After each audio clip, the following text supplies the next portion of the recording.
Introduction to the IFRS Foundation. This particular presentation will help everyone to have a quick understanding and which will help them in terms for instance, for interview or maybe have to have a quick knowledge about actually who develops the IFRS and the way it is structured. Okay, so let's start.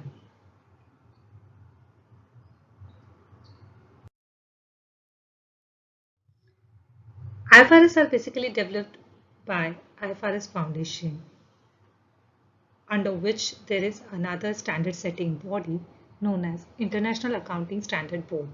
So what is this IFRS Foundation?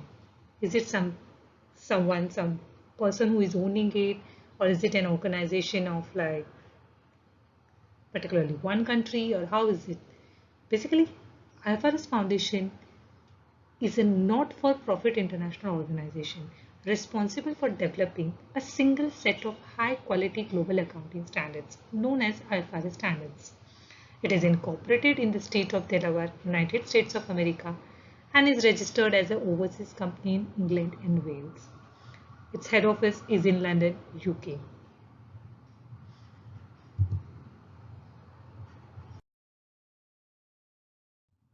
Why global accounting standards? As each one of us know that we have our own gaps in the country in which we live. For instance, in India, there are Ind AS. Every listed company has to follow Ind AS, that is Indian Accounting Standards. For instance, in US, there are US gaps. The company has to follow US gaps. In Australia, there are Australian accounting standards. In Singapore, there is Singapore accounting standards. So then, why there is a need for global accounting standards? Let's check it out. As we all are aware that cross-border transactions are increasing more and more now. Almost one-third of all financial transactions occur across cross borders, and that number is expected to grow. Free flow of international capital.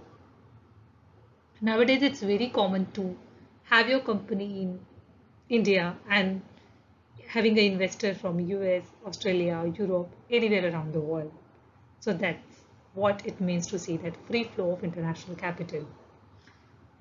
Applying national accounting standards meant amounts reported in financial statements might be calculated on a different basis. Unpicking this complexity involved studying the minutiae of a national accounting standard, because even a small difference in requirements could have a major impact on a company's reported financial performance and financial position. For example, a company may recognize profits under one set of national accounting standards and losses under another. Yes, so if you can imagine, if you are following a one set of accounting standard and company B, who is another country, is following B set of accounting standards, how difficult it would be to compare those financial performance, because the basis by which the amount has to be recognized in financial statements, whether in P&L or in balance sheet, will vary depending on the guidance from the accounting standards under both the standards. At the broader terms, it also served the public interest by fostering trust, growth, and long-term financial stability in the global economy. International organizations responsible for the well-being of the global economy support their work, including the G20, the Financial Stability Board, and the World Bank.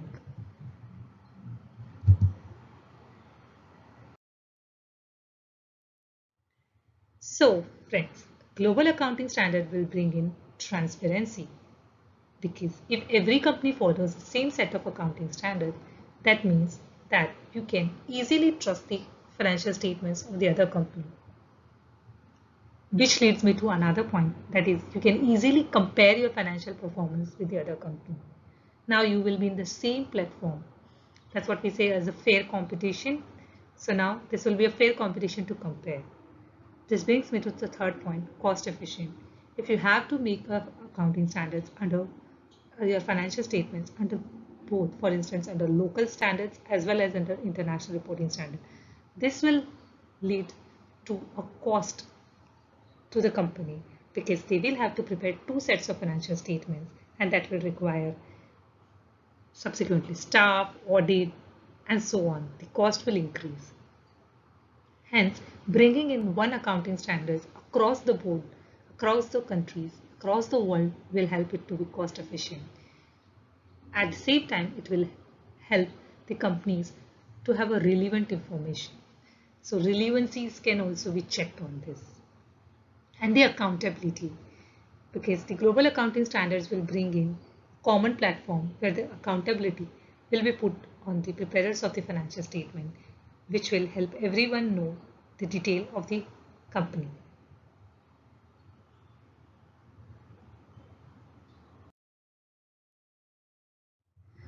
So what is the mission of the IFRS Foundation? Their mission is to develop standards that bring transparency, accountability, and efficiency to financial markets around the world. The G20 and other major international organizations as well, many government, business associations, investors, and members of the worldwide accountancy profession support the goal of a single set of high-quality global accounting standards.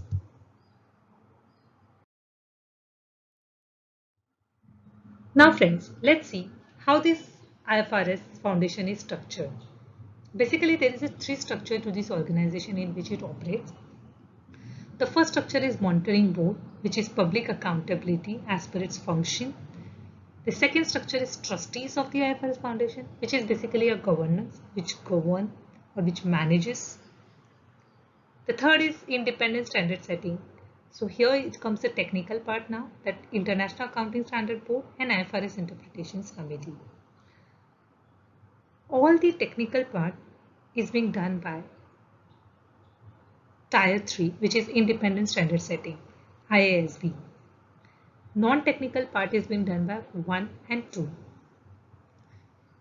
Basically, board manages the trustees and trustees manages the standard setter. However, the trustees and board have no technical interference in the independent standard setting of the IFRS Foundation. So those are independently standard setters, which are again kept for public drafts and public opinion, but they are independent body who develops the accounting standards. So basically it's a three-tier structure: board and trustees and then independent standard setting.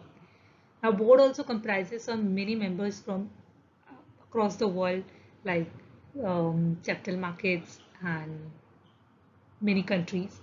Trustees as well as are comprised. Trustees are being appointed by board, and then independent standard setting hires.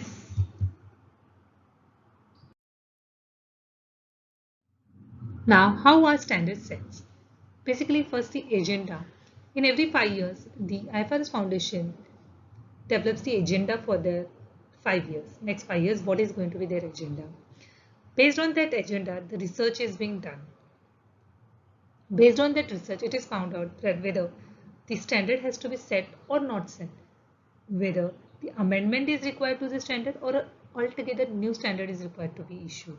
Based on that research, the standard, the third level comes, which is standard setting program. If there is a standard has to be set, the standard setting program will set the standard.